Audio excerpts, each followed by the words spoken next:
Any deal on a potential joint oil exploration venture in the West Philippine Sea with China will have to wait until after President-elect Ferdinand Marcos Jr. is formally proclaimed and well in place as Chief Executive and Commander-in-Chief.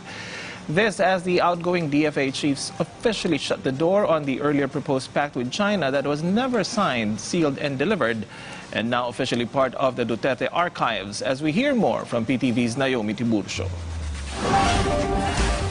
Foreign Affairs Secretary Teodoro Locsin Jr. confirmed the Philippines has ended discussions on joint oil exploration with China. The announcement coming on the 124th anniversary of the Department of Foreign Affairs, a few days before he is expected to leave his post as a key official of the Duterte administration.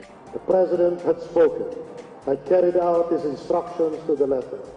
Oil and gas discussions have terminated completely. Nothing is pending. Everything is over. 3 years on, and we have not achieved our objective of developing oil and gas resources so critical for the Philippines, but not at the price of sovereignty, not even a particle of it. It was November 2018 when Philippines and China signed a memorandum of understanding creating a committee which was tasked to look into the viability of a joint energy exploration venture between the two countries. The country's top diplomat said he tried to make the deal work, but was doomed to fail so as to prevent the quote-unquote constitutional crisis. We got as far as it is constitutionally possible to go. One step forward from where we stood on the edge of the abyss is a drop into constitutional crisis. That explains the sudden pullback on my part, which unraveled 3 years of sincere hard work on the part of Wang Yi and me.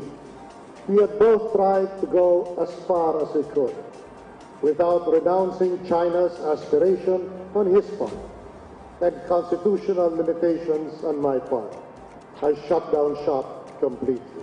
Due to China's territorial claims in certain parts of the West Philippine Sea, he said the proposed oil exploration deal between the two countries was not consummated. Over the past years, the Philippines has filed over 300 diplomatic protests against China.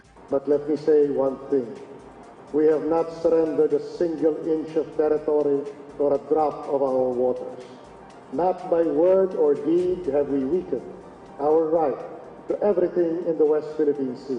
As the curtains on the Duterte administration close, the secretary says it is up to the new administration to ensure the sovereignty of the Philippines is defended. Naomi Tiburcio for The Nation.